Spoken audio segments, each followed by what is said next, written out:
tous à la conscience parce que toujours tellement sa conscience il y a plus de chaîne conscience dans plus de comment aller.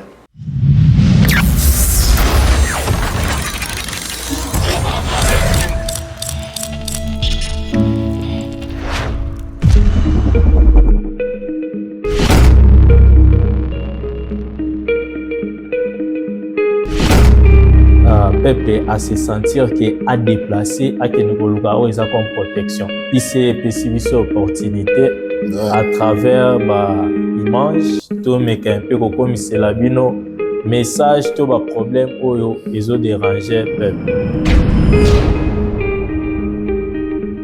Muntu atiki mboka amoni kete ezosimba lisusu te abimi na ye ake koluka libanda.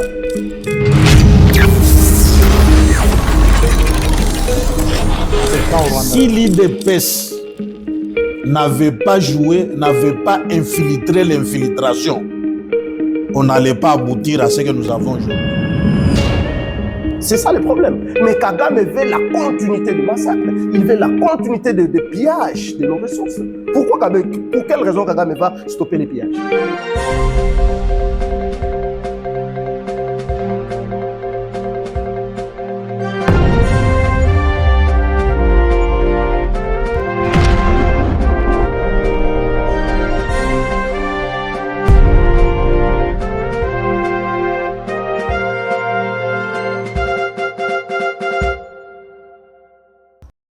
Yes, salut, bonjour, bonsoir, selon l'heure à laquelle vous suivez cette vidéo. Nous voici encore sur les plateaux, notre plateau des jeunes conscients, le plateau de l'Union congolaise internationale ici à Cape Town, Afrique du Sud. Nous sommes venus aujourd'hui avec nos deux invités. Il y a Dieudonné Muzembe à ma droite et à ma gauche. Nous avons, voulais-je dire, Papa Joël Kalonji. Aujourd'hui, nous parlons sur la corruption. La corruption en RDC. La corruption est-elle un choix individuel ou un système organisé dans nos institutions congolaises? Aujourd'hui, nous touchons deux points ou encore des institutions qui sont les transports et l'intérieur. Ça veut dire le ministère de l'Intérieur et le ministère des Transports. Pour commencer, je vais donner la parole à Dieudonné Muzembe pour commencer avec cette question. Vous avez la parole, Dieudonné. Merci, Président. Merci pour l'opportunité que tu nous as donnée, parce que ce n'est pas donné à tout le monde. Et surtout, dans le cas de ils ont permettre enfin que tout passé aux accords de penser Nabiso. Il y a vraiment merci. Je vous salue et je salue aussi Papa Joël. Je salue aussi tout le monde qui a ma caméra Zola Nabiso. Na PC Binonyo Sombote. Par rapport à la question si la corruption est-elle individuelle ou c'est un système organisé avec les institutions. Par rapport aux individuels, je dirais que la corruption, c'est un cas dont je dirais que ils ont un système où est bandara. Mais pourquoi, comme la sous-question est là, par rapport à ce que vous avez demandé, on doit se sentir pour ma personnalité, mais ma commune pour protéger sous forme de la police. Comme intouchable, quoi. Sous forme de commune, le rôle de Moutoumoko, Azar, na valeur pour les Kabatunions, surtout si on a assez à Moyo, tout me un peu pour gang afin que le bloc soit stoppé.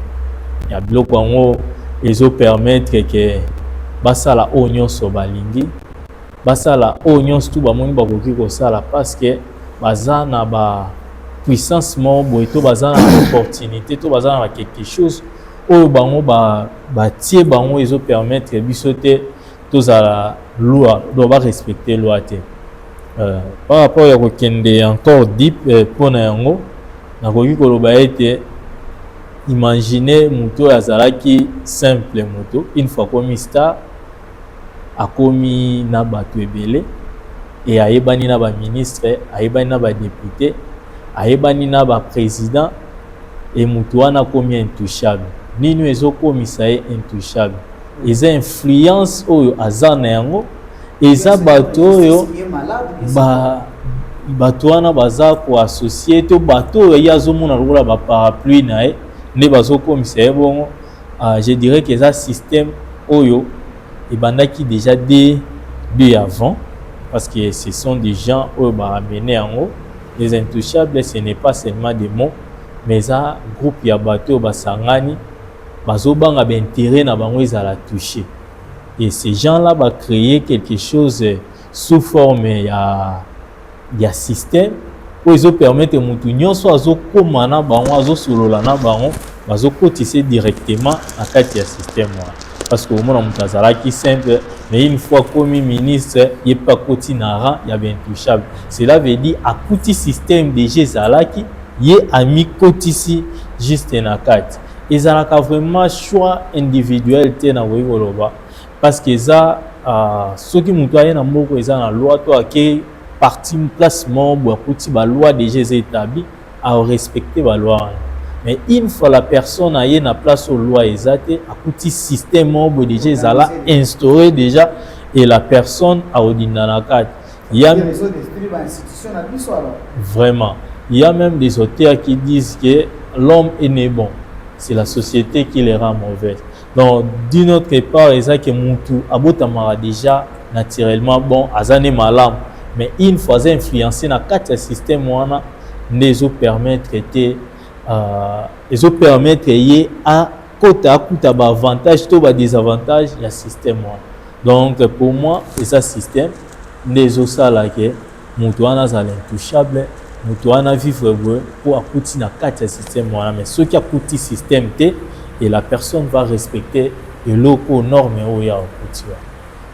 Ok, ok. C'est bon, c'est votre tour maintenant. Papa Joël, c'est quoi, quelles sont vos pensées sur ces sujets ici et sur les sujets comme Yadé devient de décortiquer un peu. La corruption est-elle un choix individuel ou un système organisé dans nos institutions congolaises, en particulier dans les transports et l'intérieur? Okay. En tout cas, merci beaucoup. Merci Président, merci Papa Dieudonné. Bon, moi je trouve ça un peu différent. Je trouve que la corruption est un choix personnel. Quand on te confie des responsabilités, par exemple, ministre des Transports ou bien ministre des Affaires intérieures, vous avez un choix à faire.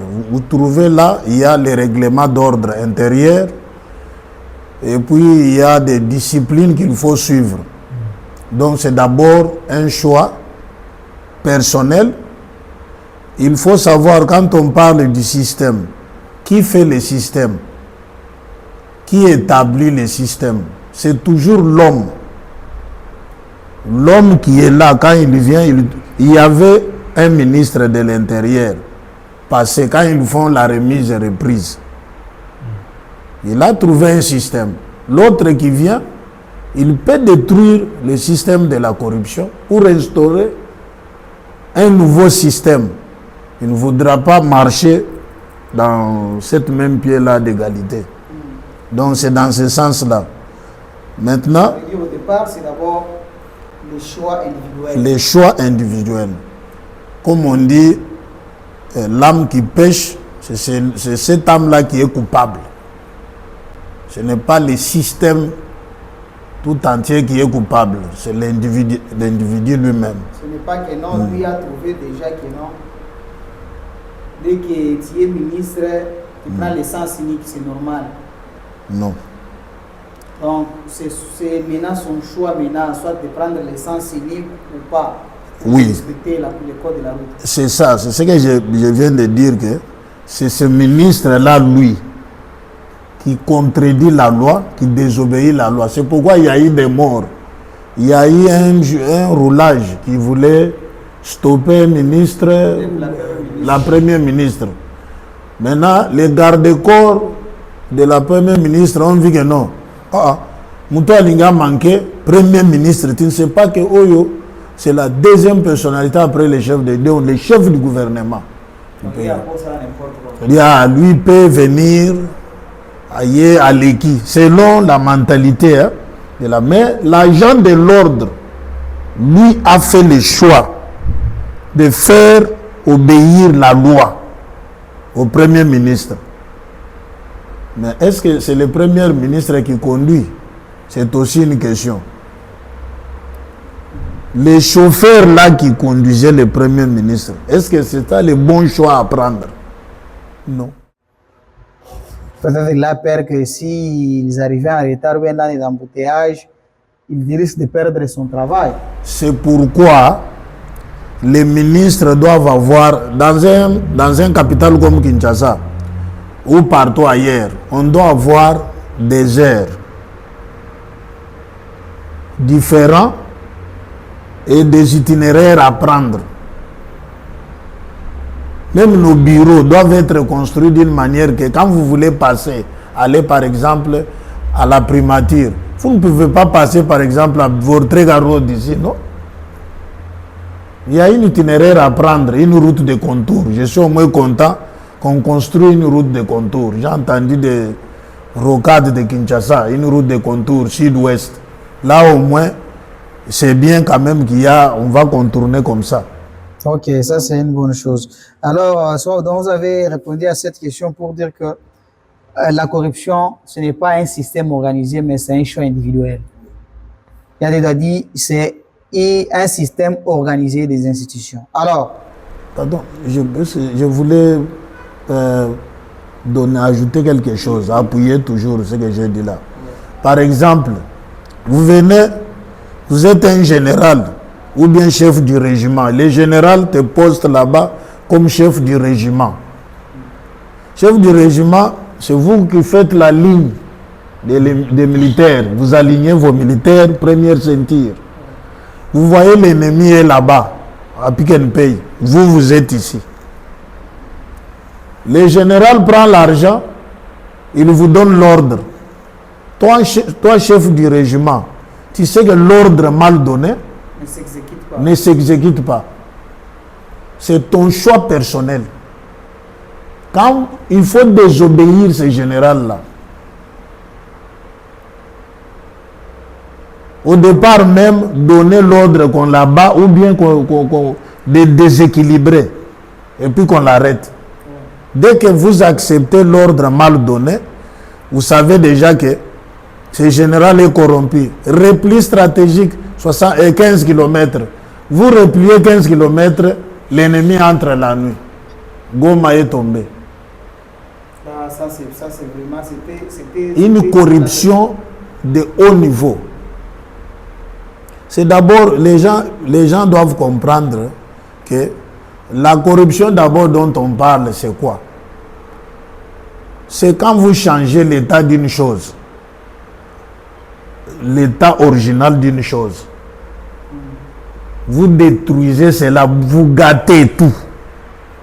Ouais. Vous implémentez un mauvais choix, vous changez l'eau en vin, des détournements des deniers publics. C'est toute forme de corruption.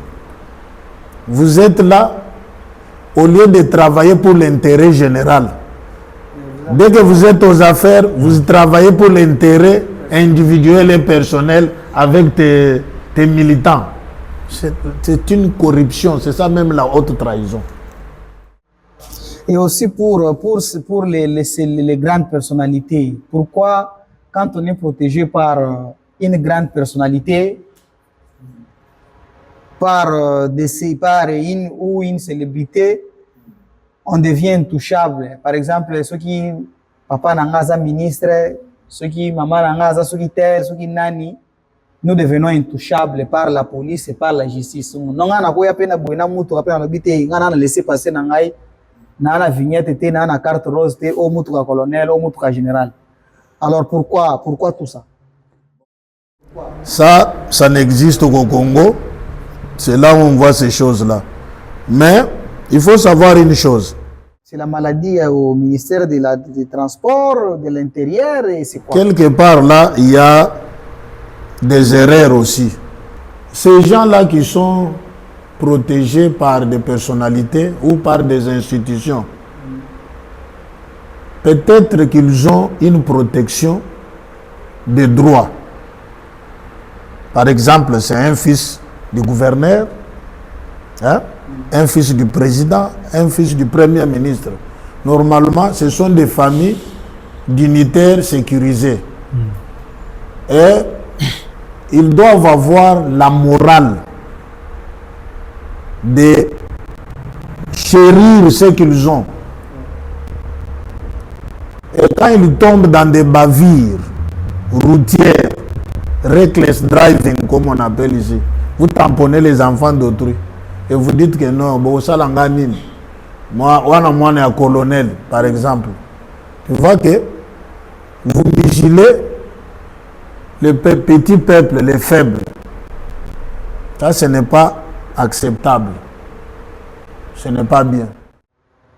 Ça, même moi, je n'accepte pas ça. En tout cas, ça, nous devons refuser ça. Oui, vous avez ajouté. Merci beaucoup. Je peux juste ajouter par rapport à la corruption, dont la question était individuelle ou c'est quelque chose dont les gens se sont accaparés à créer quelque chose au système. Par là, moi, quelque chose n'a aidé à Papa Joël. Yeah. C'est bien, au départ, c'est individuel, mais avec Makambo, tout le monde a quelque chose de collectif. Parce que tout le monde côté Nazoïba. Mais vous voyez qu'il y a des chaînes de personnes au bazar à Simane. Parce que ce qui a été moko, toutefois, c'est simple. Mais lorsque Azo partagé, les batouana, ça enfin qui va protéger. Je peux donner même un exemple. Il y a un roulage. Et les autres, on a un roulage dans Nzela, mais nous ne savons pas que beaucoup de roulages, ça la versement. Parce qu'il y a un major, un colonel, on a placé, on a dit place où il faut bimser 50 000 francs. Place où il faut bimser 100 000 francs. Aza obligé à Rokangaba. Il y a une question, en ce qui concerne cet argent-là. C'est aussi une occasion directement de la poser. L'argent des routes là, l'argent que les policiers prennent aux chauffeurs sur les routes, sont-ils, restent-elles dans leur poche ou une partie doit-elle être remise à leur supérieur?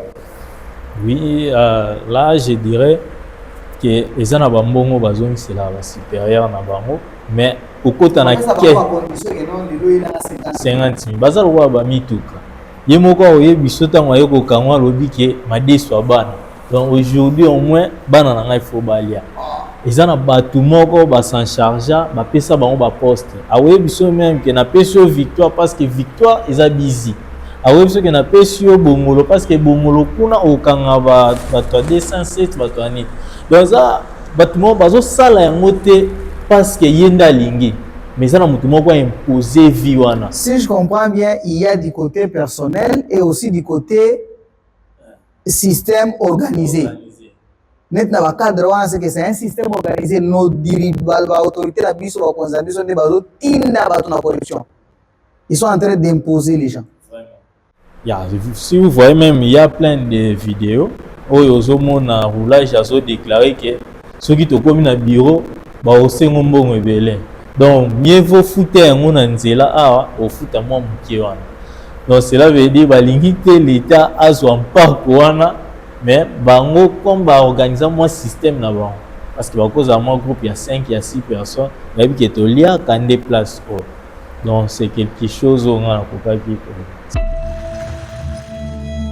ozokota na voiture pona nini bazosala contrôle côté oyo ozokota na voiture nanga pona nini ozokota na voiture nanga pona nini non okoti na voiture non mais nalobi ozokota non mais ya ozokota na voiture nanga pona nini non mais ozokota na voiture nanga pona nini non mais nga na tuni okoti na infraction nini akoti na voiture nanga non mais osala contrôle ya permis to ozokota na voiture nanga nazo comprendre osenga permis na pesi contrôle technique yango carte rose yango siko carte rose yango mais siko elo nini ozo luko gagner nga nazo tuna pourquoi okoti na voiture nanga non nga na pesi clignotant papa ti nazo ya na ebiso ke nazo kota boye nzela yango wana eza fait vert yo ebisa clignotant continue ne otelemisi nga ta na ebiso nazo kota boye oyebisi nga bien tozo contrôler permis na pesi yo permis et comme que o clignotant continue pourquoi bolimbo créer infraction ozo sala contrôle na mikana nyonso pourquoi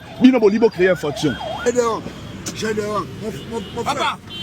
Papa, père, nana rendez-vous nanga na 13h so na ratango eza mabe makasi po nanga. Naza rendez-vous nanga na 13h s'il vous plaît. Nana rendez-vous nanga na 13h. Ngai naza posa eloko nini akangeli. Eloko ngani ni ayeba. Et c'est maintenant au télévision la télévité.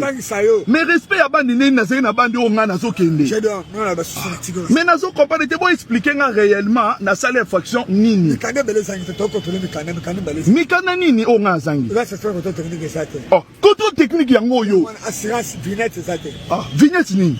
Eloni na lobi boye bazo contrôler permis de conduire na autorité papa poni bolinga bo créer mikanda mais nazo comprendre pourquoi bozo créer nazo comprendre pourquoi bozo créer les infractions au créer nazo comprendre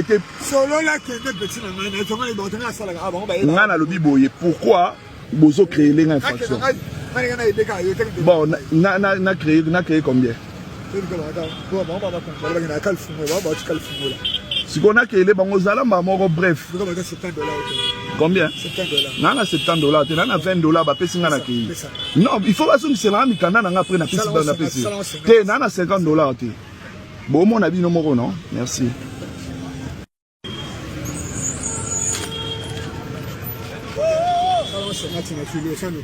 Té nana $50 té. Nana $50. C'est ça mikanda. C'est la bande de Mario. Comme nazo senga bino s'il vous plaît. Nazo senga bino. Naza na rendez-vous na 13h30 s'il vous plaît. Si on a raté rendez-vous, ils ont ma bien makasi pour nanga. Naza na rendez-vous. Ah, $30. 615 sur la carte. $615. Naza mbongo musute na na oyo na mbongo musute na mbongo musute. Oye bien. Ah mbongo musute. Oye bani. Petit na kama toyebene ko mais kota na kati. Yango simabe. Besoin de kota na kati. 22 ko $30 mo. Naza na mbongo musute. C'est bien comme de ko colonel zonga sima. Et pour l'argent là de la corruption, vous êtes aussi sur les gens, l'argent de la corruption qu'on prenne aux chauffeurs, par les policiers. D'abord, ça arrive jusqu'à l'air supérieur ou bien ça s'arrête seulement dans leur poche? D'abord, c'est illégal pour un roulage de stopper les motards ou bien stopper des voitures. Ils peuvent stopper, mais c'est illégal de prendre l'argent. S'il n'a pas le document, qu'il aille quoi, au bureau. La première des choses qu'ils peuvent faire, c'est quoi? Moi, ce que j'ai vu, ils font les Likelemba. J'étais à Lubumbashi, okay. Ils font les Likelemba. Vous voyez quelqu'un qui est l'autre en centre-ville là-bas, ils font les Likelemba. On te dit que toi, je te poste ici, tu m'amènes 200 000, par exemple. Si tu amènes 160 ou 120, il te fait pression, mais KBA qui a travaillé hier, il m'a amené 220 000. Yoza Mouyibi. Ogosa la boue. Yo kanisipo, bache yo outi Kinshasa, yo kolega biso. Il faut ça là, 200 000. Alors, 500 000, voilà, ça fait 300 000, comme ça descend. C'est pourquoi moi je propose ceci. Que l'État, au ministère de Transport, il doit mécaniser, digitaliser les taxes qu'on donne au roulage des machines. Quand on arrête une personne qui n'a pas encore révélé ses vignettes de disques là, il doit payer les tickets. Et que les roulages soient bien outillés, équipés, avec des matériels. Donc, et le paiement doit se faire en ligne. Le paiement doit se faire en ligne, ou s'il ne paye pas, on lui donne les tickets. Dès qu'il tourne partout là-bas, on va voir un contrôle avec son plaque number et les noms. On sait que Mr. Makengo n'a pas encore payé, même quand on circule ici là. À travers les plaques number, le trafic n'a pas besoin, le roulage n'a pas besoin d'être stoppé. Par moment, on le laisse comme ça. On tape seulement les plaques number. Oh, 7000 rentes. Il n'a pas encore payé. On te laisse du temps. Un jour, ta voiture sera déclarée road not ready. On vient là, on impound, on prend, on ravit la voiture. Tu dois aller là-bas pour aller payer parce que ta voiture est arrêtée. Les pénalités. C'est pourquoi, pour stopper la corruption, les ligues et le trafic font, d'abord il faut les équiper avec des matériels digitaux pour contrôler le trafic et tout l'argent qu'ils reçoivent, qu'ils mettent les ligues et tout ça, que cet argent-là entre dans la caisse de l'État. Ça va permettre de construire des trottoirs. Genre faire la même chose que Moutam avait fait pour le magistrat et tout ça, la justice. Et chaque trafic, quand il est posté, le ministre des Transports ne fait pas bien son boulot, Jean-Pierre Mbemba. Bon, le ministre des Transports, peut-être qu'il a son programme. Moi, excusez-moi, moi j'ai un problème avec des politiciens. Surtout des gens qui ont des ambitions politiques, comme je dois être président un jour. Le pays n'avance pas seulement avec des politiciens. Dans certains domaines, on doit amener des techniciens. Ou soit celui qui n'amène pas de techniciens, qui doivent leur montrer ce qu'il faut faire. Jean-Pierre Mbemba, c'est un bon monsieur, il aime le pays, c'est un nationaliste.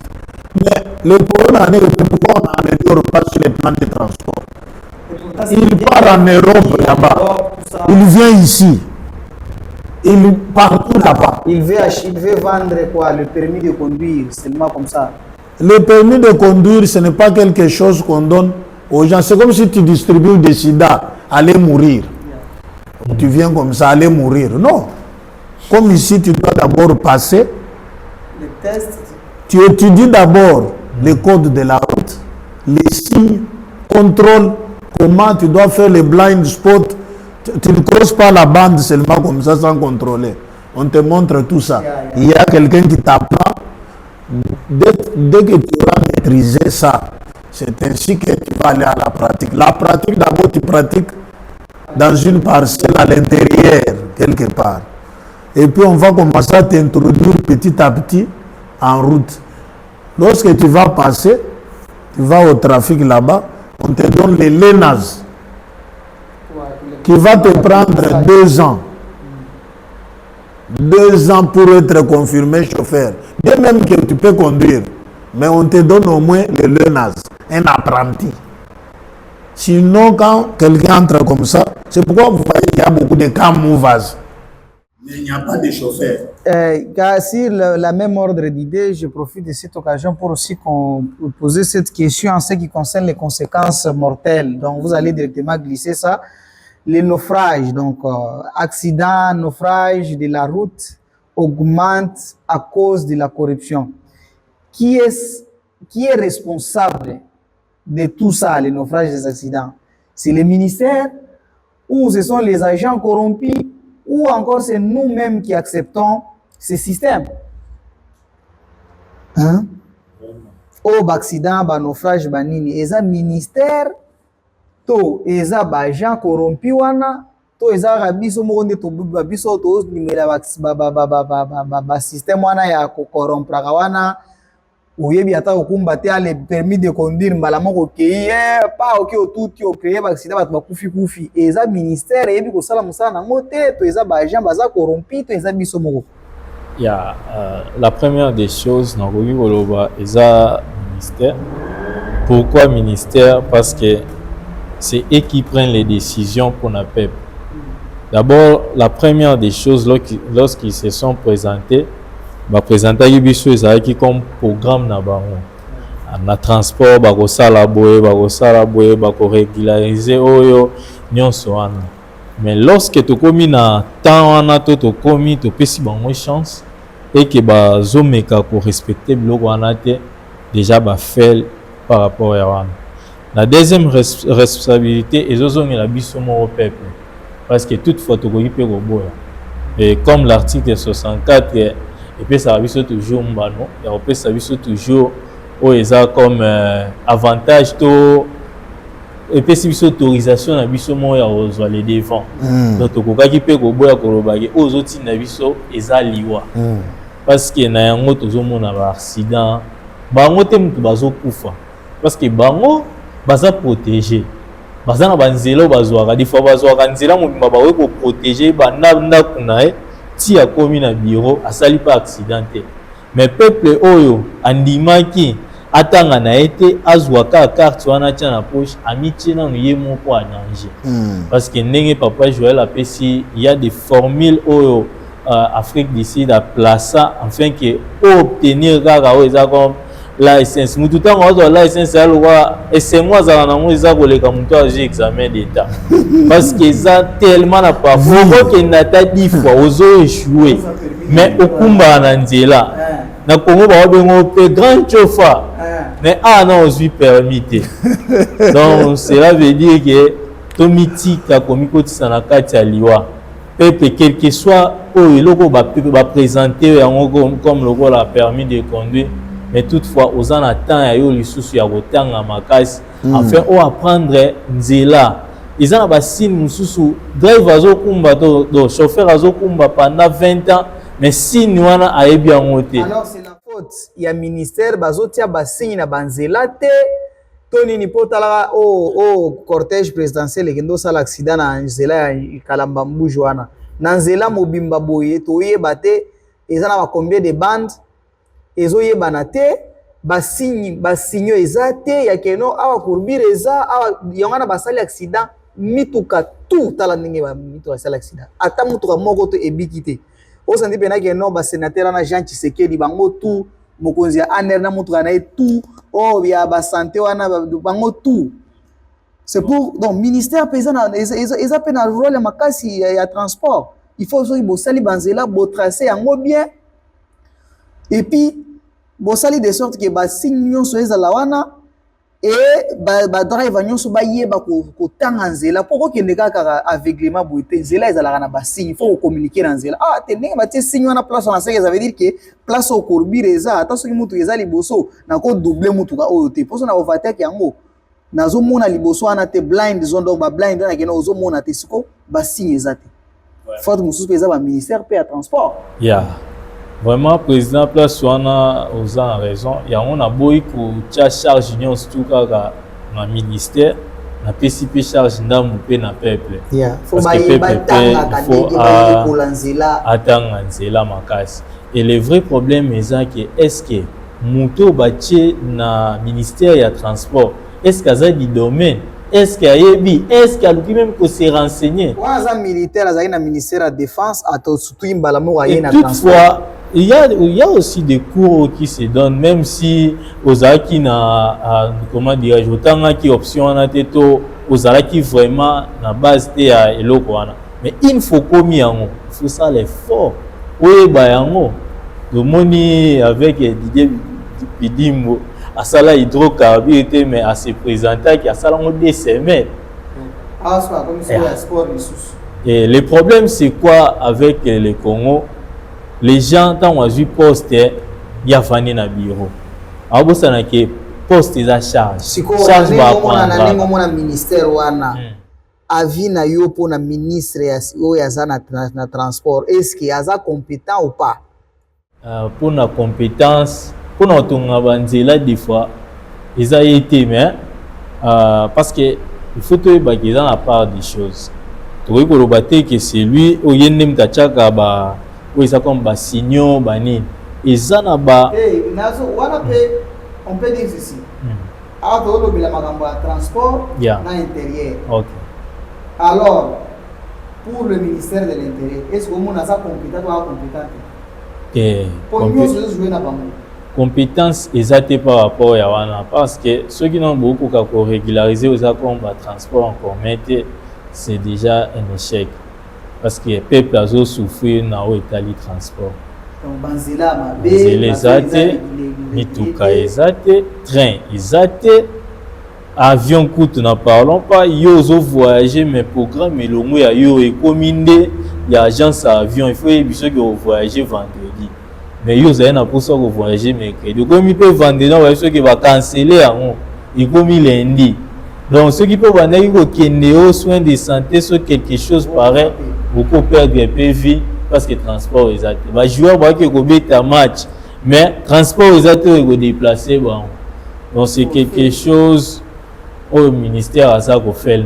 Qui est le responsable? Les ministères, il faut les ministères des affaires, les ministères, ou bien ce sont les agents corrompus, ou encore nous-mêmes qui acceptons ce système. Donc, il faut oublier ça, il y a trois réponses. Total aboye, nakolo baboye.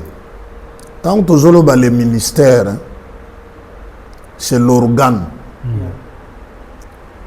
Dans l'organe, il y a un chef, le ministre des Transports, qui est là. Ils ont un vice-ministre des Transports, ils ont un délégué, bateau, bazawa. Tous les restes, c'est bien. Si moto est pourri, ça veut dire qu'il mais il y a un programme dans le ministère. Il y a construction des routes, des voiries et de nouveaux routes. Mais on ne peut pas construire une route dans 2 semaines. On ne peut pas reconstruire ce qu'on n'a pas construit. Il faut total ango, on doit aller petit à petit. Parce que si des bits en blanc comme ça, banzele comme bien le gole Allemagne, non. D'abord, tout dans nos construction, il y a banzela, qu'on tracer bas signaux. Parce que dans la télévision un jour, bazola qui ça, bazo tangi sabatu. Et pas bas roulage. Bana ba telemi, balakisi bango était maman. Batelemaka soko okomi awa il faut telemi awa ko 400 la koto yote telema côté omoni zèbre passage clouté pedestrians telema awa soko omoni mutuka yekuna o telemi awa mutuka stopper alende oleki babanda ko la kisabatu. Donc c'est un programme du ministère des Transports qui est médiatisé na télévision pour que batuba donc c'est petit à petit ils ont évolué. Maintenant bavire routière mususo nazo moneza côté ya surtout ba motard na mona mutu papa amemi 2 bana maman fandi na sima asali accident dimanche pour babanda au l'église. Je ne voulais pas même regarder na lobby na kete côté ya ewa bora kuna Albumbaje nalinga kutu natala te bakufi pa pona nini sur place mutuka etuti bango oko sauver nani papa kuna akenda okufela na hôpital bana écrasé mwasi écrasé chauffeur ake okufela na hôpital nani motard. Donc bacha mesure moko l'état somba babis ba régulariser transport en commun. Ministre des Affaires intérieures, aza bon ngana koloba aza incompétent.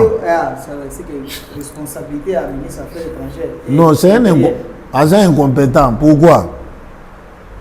Nous avons un problème du tribalisme.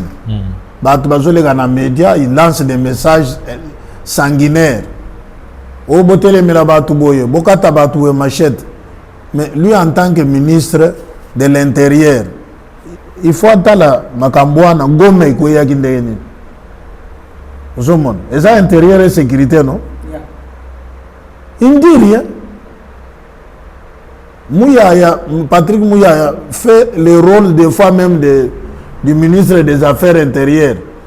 Azolo Babilo Moko porte-parole et puis Azopé Saba idée pour na osala kake.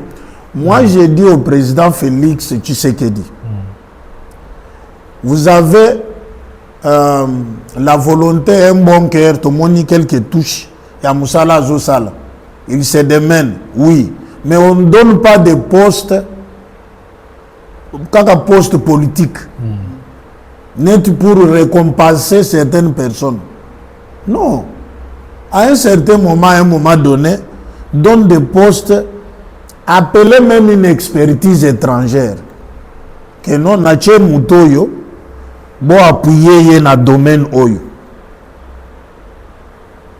Comme ils ont démontré ça, na ba léopard, moni ba bengi coach étrangère, alobino, bozabo, vous avez vu les résultats.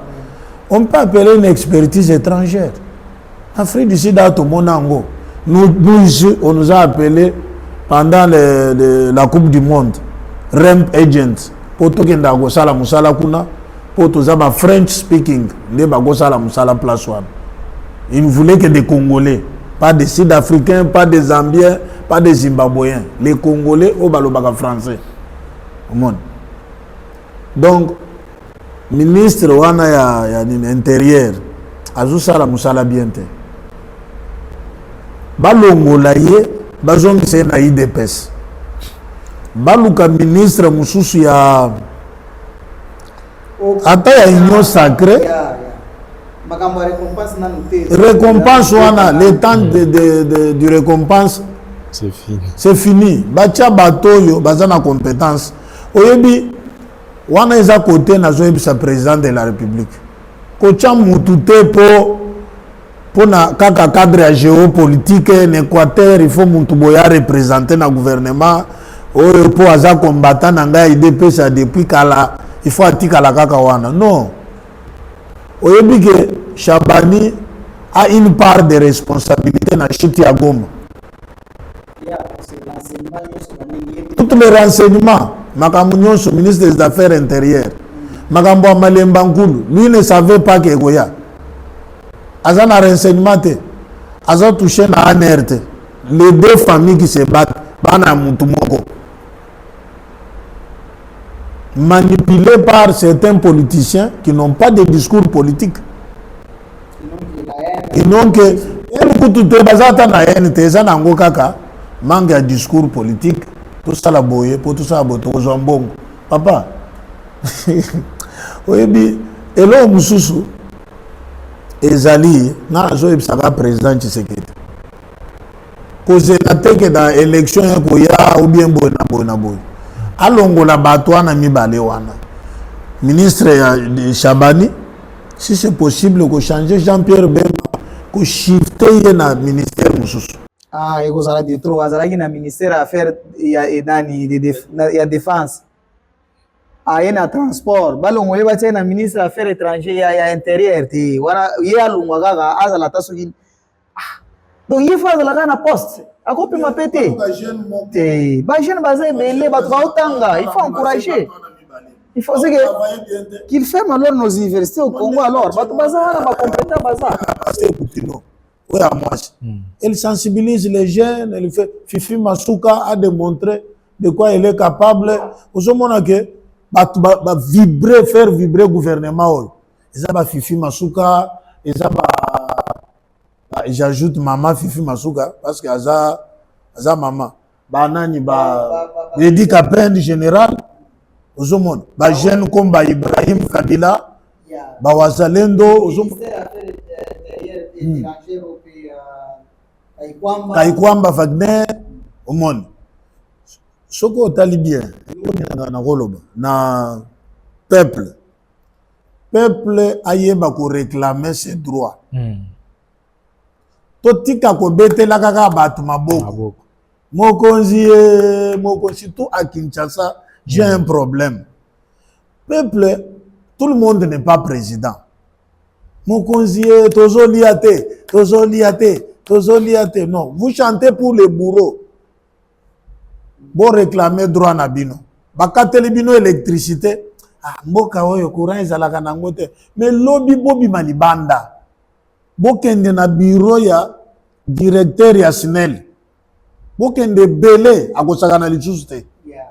C'est par là d'ailleurs question mosusu wala faut balekisa maloba wana question déjà soka toza nango pona kushiter les rôles des citoyens. Nous citoyens, comment pouvons-nous refuser de participer à ces systèmes, notamment en arrêtant de payer sur les routes pour contourner les règles? Comment pouvons-nous arrêter ces systèmes organisés de corruption, de manipulation, de mendicité au lieu de revendiquer nos droits? Au moni pena député, au lieu de revendiquer droit na yo comme bete matolo alors que yonde moto sala ki ati ala wana il faut no revendiquer droit na yo. Au moni ministre comme bete le matolo et pourtant il faut revendiquer droit na yo. Alors comment faire pour nous les peuples, nous la jeunesse, nous les peuples congolais, comment faire pour écraser cette corruption là, pour écraser ces systèmes là? C'est simple. Le peuple doit reconnaître ses droits. Les droits que ces gens ici sont nos esclaves. Ils sont là pour présenter nos désirata au Parlement. Nous avons besoin d'eau, nous avons besoin d'une circulation fiable, bien sécurisée. Embouteillage est comme le démon. Donc, il faut un mécanisme à se prendre en charge dans tout. Bokei, le ministère du Transport. Pas trop, c'est trop. Nous voulons une solution dans quelques jours. Vous pouvez savoir une solution. Vous pouvez savoir tout ça là, nini. Est-ce que vous avez dit que le peuple n'a pas télémité? N'a pas télémité pour la embouteillage. Les gens ne parlent seulement comme ça, Nabatati. Embouteillage, non. C'est le rôle même de certains partis politiques.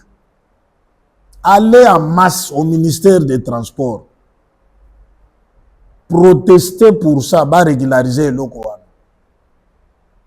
Makambo etali transport, Makambo etali insécurité. Ministère des Affaires intérieures. Ezana ba miyibi mususu babenga bango esprit de mort. Au don de la mort, au Boenabo, au Saddam, des terroristes, des gens pareils, il faut les arrêter. Tout le monde a 57 ans. Na ba femme c'est na L6, ba beta bango masasi. Police a yeka boy. Ouais, pa sur place. This one pa sur place. Après ba yeba tongi Shoprite, Pick and Pay, qui m'écoute? Les restes on fait quoi? On fait du calme. Dans la capitale locale à Kinshasa, le miroir du pays. Tout ça, on a une insécurité à niveau anate. Service moko ya assainissement pe côté à propriété.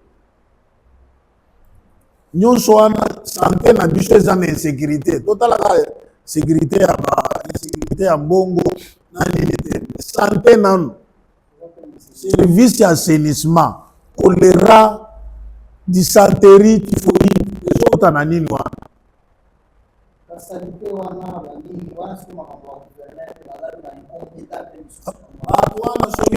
Donc, quand il y a des élections, tout le monde montre les dents. Effigie. Tout le monde montre les dents. Quand vous finissez de voter, c'est fini.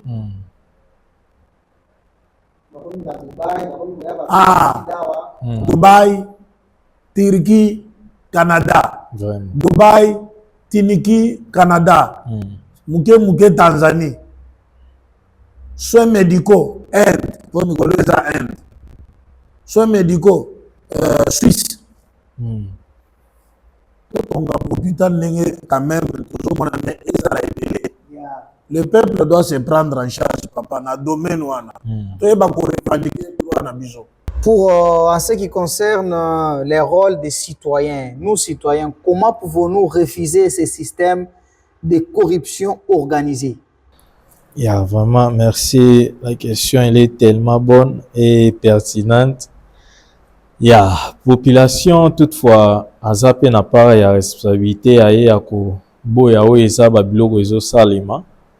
mais les systèmes, comme on avait commencé avec les débits, déjà est détruit comme population. Et détruit on en est et enfamé parce que et puis les population monsala et puis les population vie normale et donc ezui oignon ça qui comme avantage à population et kangi parce que lorsque bazo se présenter devant population comme une kosenga bango na place asenga o ezala ki comme avantage na e azana droit ya courant azana droit ya mai na komi kosenga eloko nepo alia akomi kosenga eloko po a survivre parce que pona ko monter ba biloko ana nyonso eloko na kosenga na population ezaki il faut babima na ba parti politique. La plupart des gens baza même pas dans ba parti politique. La plupart des gens baza même pas dans ba parti politique. Mais oyo ka na munoko nazo soutenir président Fayoul, nazo soutenir Fachi, nazo soutenir nani, mais aza na parti politique te abosa ni rôle na ye ki faut à la population ou aza observer makambo malamu aza observer ya mabe na suka ye nazo juger nani wa kokonzanga touro ezoya. Mais nous ce que nous voyons c'est différent parce que batunion surtout bakoma lokola ba politiciens sans appartenir à parti est bien t'as même pas la carte, il n'est pas même membre, mais lorsqu'il défend la partie la personne a gagnera ni population ceux qui ont adhéré à un parti politique le cas oeba idée à parti politique waneza nini ko sala enfin que yope au vivre nini ko sala enfin que yope ozwa o eza comme avantage na yo mais ceux qui trouvé que parti wana ils ont un avantage à la population te et là on a aussi na yo quitter parti politique tchanzela na yo pona oyo lingi nde wana ko gérer yo par rapport à vision oyo ya talisio ko voter mutu te parce que aza kitoko alobaka bien parce que aza na mbongo non voter par rapport à plan oyo ya koyela yo na ko sala boy na ko sala boy na ko sala boy nde par là okoki ko voter mutu wana.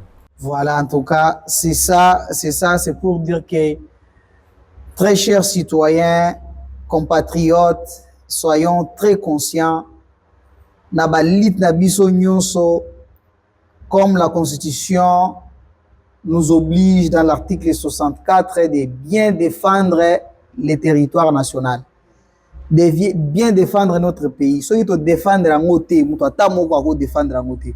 Voilà pourquoi, sire, à cause de ce même article-là que vous voyez, notre grand frère, notre cordon national de Wazalendo National, Ibrahim Kabila, que je salue, Azawana, Tola Musinaye, Wazalendo National, pour nako batela mboka na biso, contre nos ennemis, contre les gens corrompus, les autorités, tout cela qui détruisent les systèmes. Donc il faut qu'on fasse de la bango.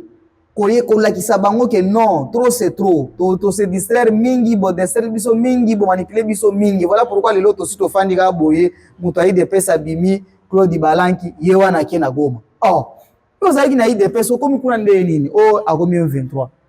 To silver na rape biso na biso.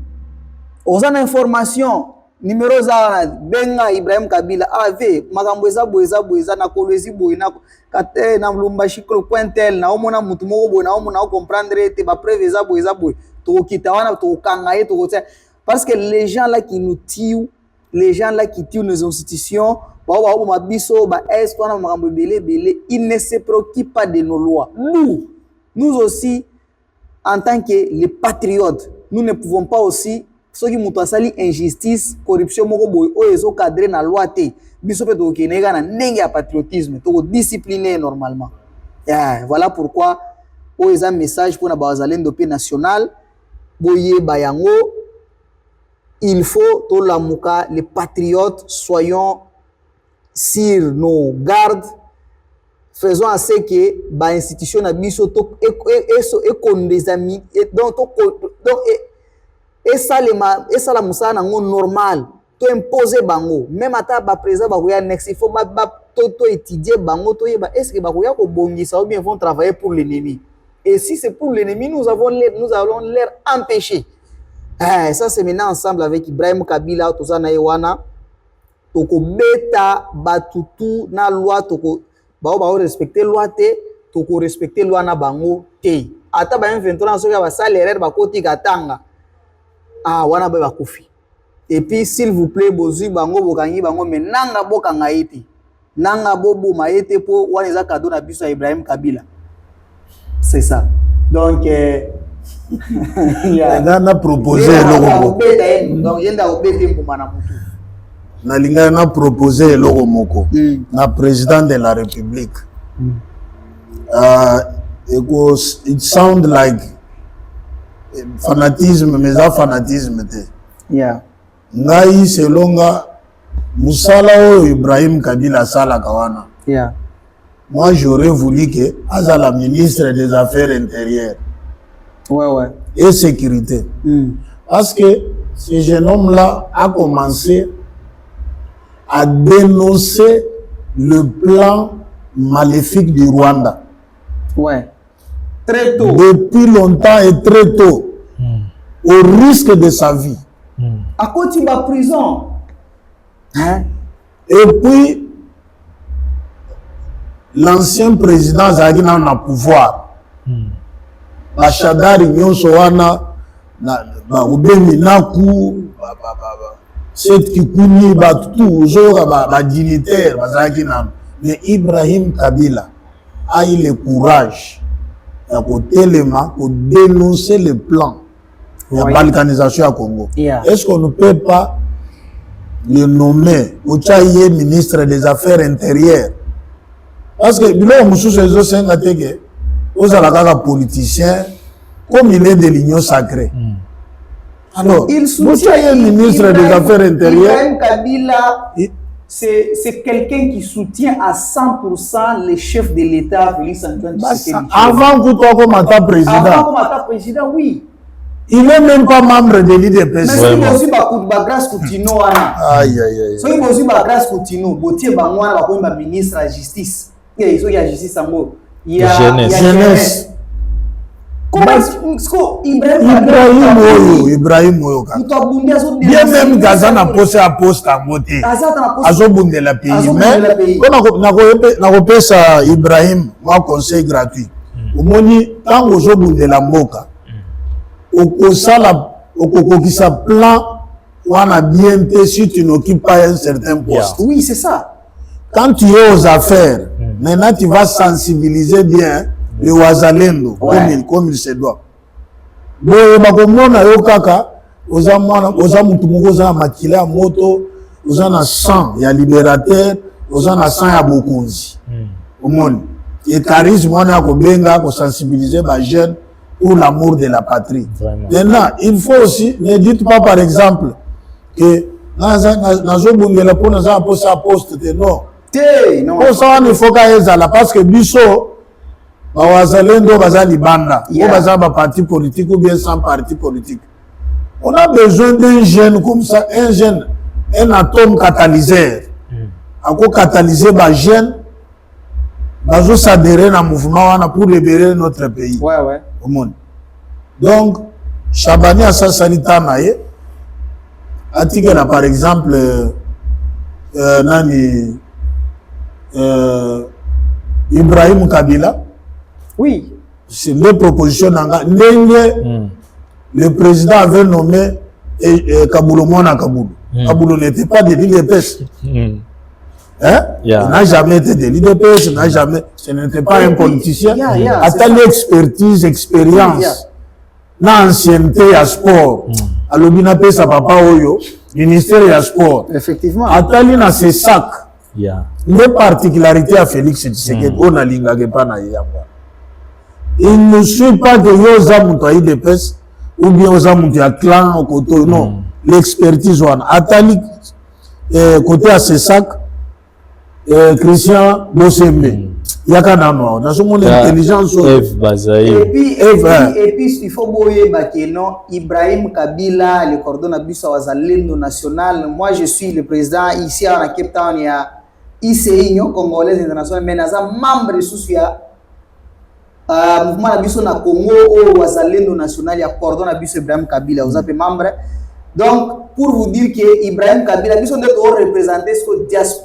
Wazalendo pe à diaspora, Wazalendo national à diaspora. Ce que ça veut dire quoi? Ibrahim Kabila c'est quelqu'un d'abord, moi dans ministère affaires il y a ministère intérieur. C'est quelqu'un où ils ont mérité nango. Pour ayebina no 4 points nyonso à Congo. Même la politique. Oui.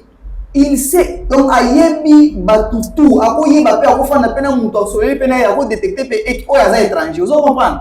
Ayebi batutu, ayebi histoire nyonso, c'est quelqu'un, ce sont des gens qui méritent comme ça. Oyebi batuabo. Dans le ministère intérieur. On risque de perdre. Yangano soka batu sous bazobima.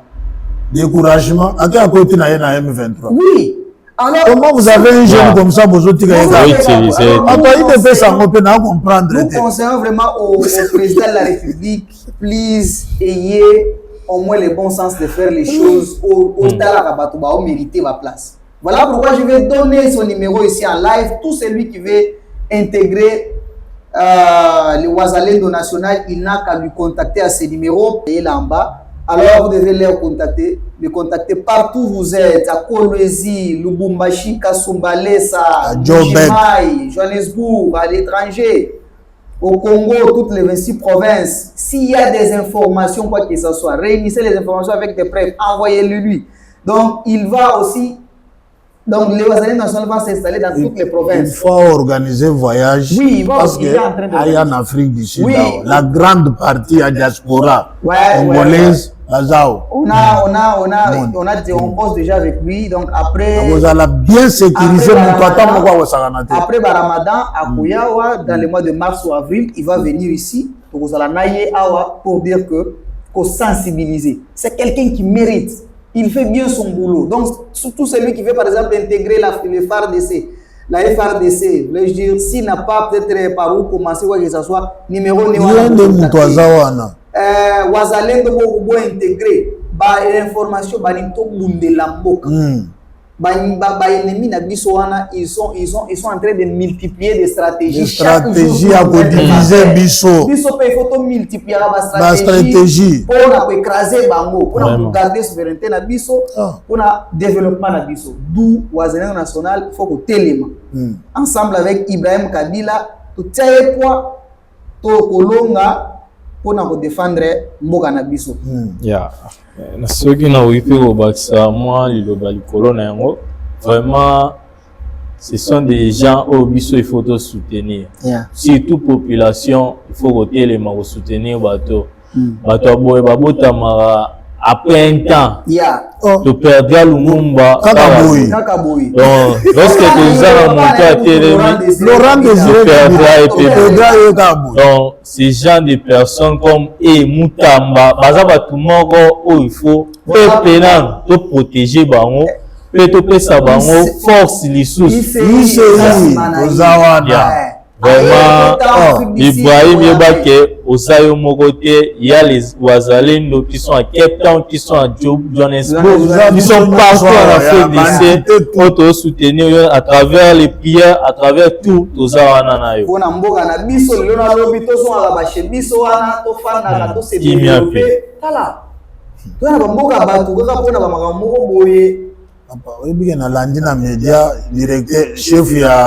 Représentant na biso ya diaspora les Congolais Afrique du Sud na lobby que les Sud-Africains na réunion bakendaki na HCR on dirait HCR et bétition batasi Donc, bandimi ke baboyi bango balobi biso il faut ka tozonge pa na biso.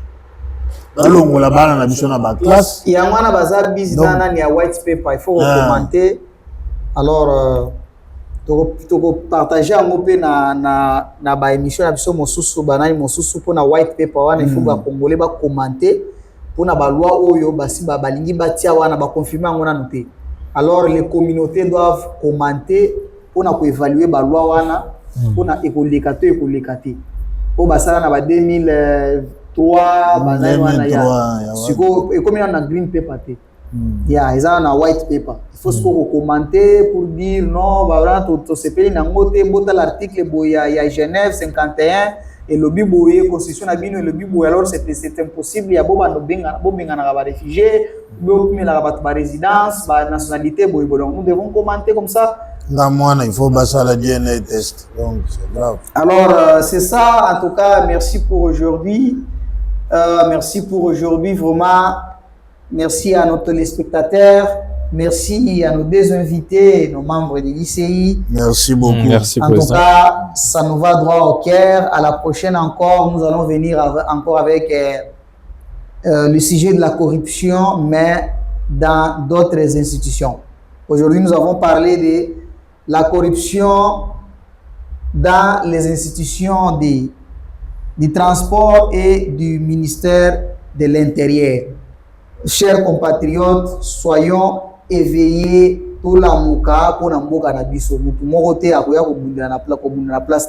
devons les interpeller à chaque fois il faut améliorer jusqu'à ce que pour obtenir le développement ya biso moko. Je donne la dernière parole. Papa Dieudonné, vous avez d'abord la dernière parole avant de Merci président Fedal.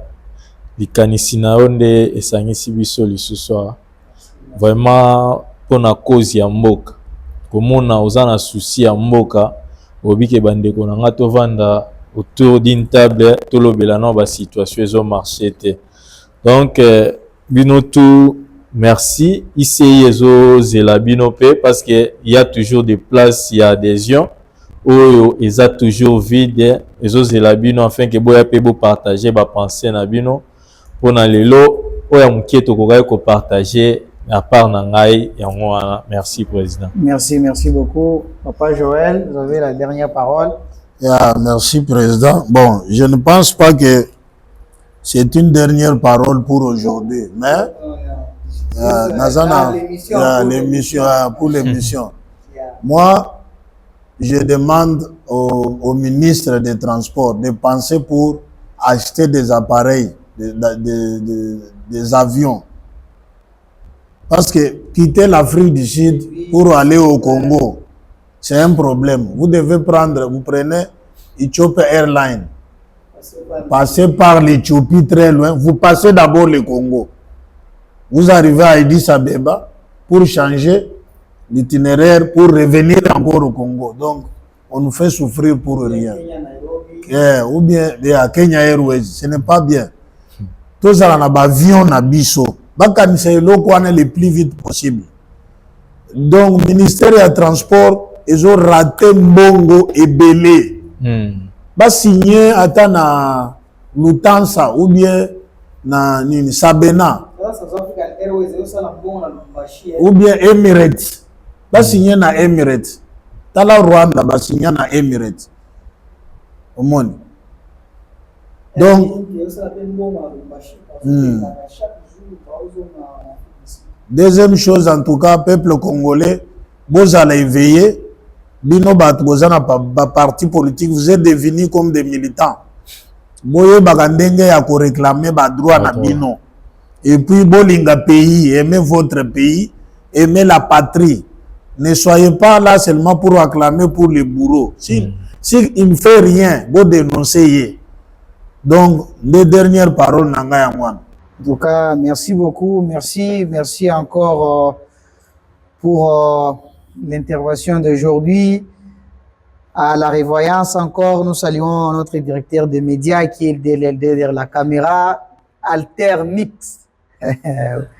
Lui, c'est Altermix. Alta. Yeah, actually it's called altar, that is in English. So, mes salutations à lui, Chris Musungai. On est ensemble de cœur avec toi. Sans toi, m'en plein. En tout cas, merci beaucoup et à très bientôt. Ciao. Yeah.